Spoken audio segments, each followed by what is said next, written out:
everybody, Martina here, and I'm here with my friend Rachel today. Hi. From Rachel and June. So as you guys know, we've been living in Korea for about 7 years now, and Rachel's been living in Japan for a year, but you've been going back and forth there for what, like 5 years? 5 years or so. So when we go to Japan to visit her, we experience a lot of cultural differences. And then when Rachel comes to Korea, she's like, whoa, what's happening here? So today we're going to talk about some of the culture shocks we experienced when visiting the opposite countries. There's a lot of really like high-pitched voices in Japan. So like if we go to Starbucks and they say like good morning to us, it's not like ohayo gozaimasu, it's like hi, ohayo gozaimasu. Really high and cute. I'm like, whoa, like how are you doing that? In Korea there isn't any like voice change. We have like egyo, like when you're trying to be cute and you're like, oppa, like 왜 그래? But it's mostly like kind of like a flirty thing. Right. It's not flirty in Japan, right? No. I do know some people who genuinely have higher pitched voices. But Japanese as a language is spoken like higher in your throat, so it's more natural to come out like very high pitched. I do it automatically. Like so many of my female friends do it without even realizing. When you we switch speak over, Japanese. gotcha. Yeah, I've recorded some things in Japanese on my channel, and then I've listened to it later. And I've been like, what? You're like, is that what me? am I doing? Yeah. And then I'll have to like force myself to speak really low. No, but you know what? That makes sense because like I'll notice that rather than saying to someone like arigato, I'll be like hi, like arigato gozaimasu. Like I'm already kind of changing my. It feels like that's what you should do. So, Right. but it's still pretty shocking to me because I really feel like I'm watching a cartoon.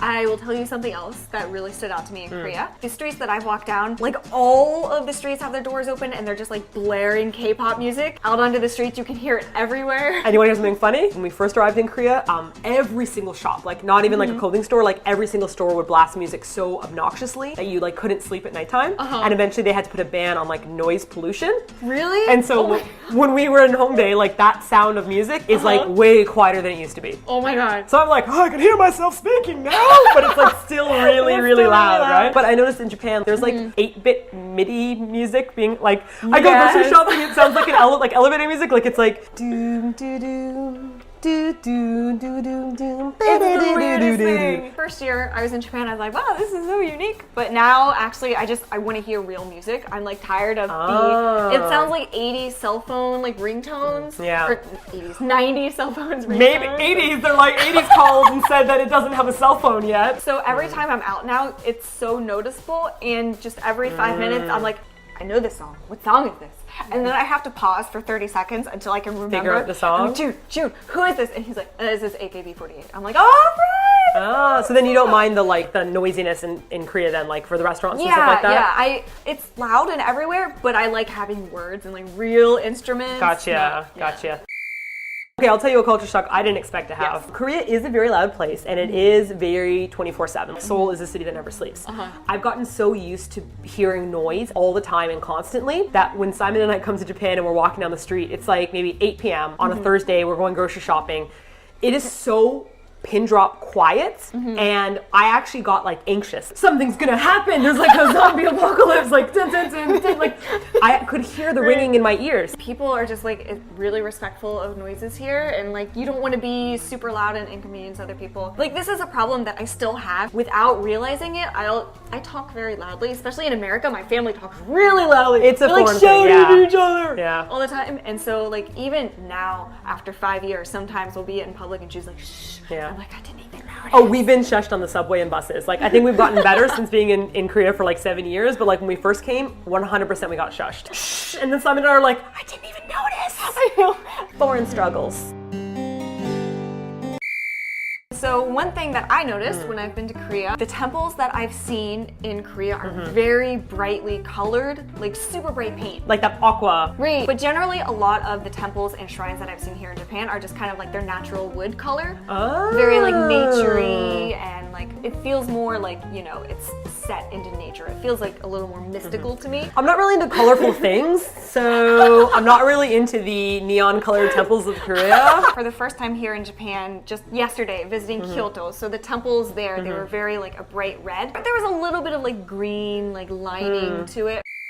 Korean taxis are super affordable. It's very expensive in Japan, and it looks that way. So like when you approach a taxi driver, they have like suits on, and like some of them have little white gloves. Yeah. The doors open like magic. Don't touch the doors. You don't touch the doors, guys. I'm talking like the door just swings open like magic. And Simon and I can't break that habit. So in Korea, you have to open the door to get in, like other parts of the world, I guess.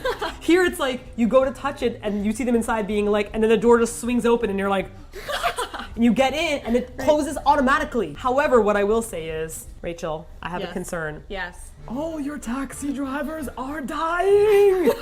They're like 90. They're really adorable. They're so cute looking and they're very polite, quiet, but they look like they're dying. Like we had a guy that we handed the phone to and he pulled out an actual magnifying glass and then switched on a light on the bottom that could shine on our phone. Are you sure you should be driving? And then another guy tried to help us with our luggage and Simon's like, no, please no. And the guy's like, but I never feel like I'm in danger in a Japanese taxi and I never feel like I'm gonna throw up. Have you taken taxis in Korea? Yeah. I've taken taxis, and one of my friends in Korea has told me something that seems to be true. You have taxis in Korea where the taxi driver's really nice and talkative and they just talk to you the whole time. And then you have taxi drivers in Korea who are really angry that they're driving you somewhere. I mouthed the word, I literally mouthed the word angry because I was gonna say. They're like, they seem inconvenienced that you're paying them to drive you somewhere, and they drive like they're gonna crash. I was really afraid that I was going to throw up, and he was angry at us because he stopped a block earlier than we asked him to, and we were like, can you just,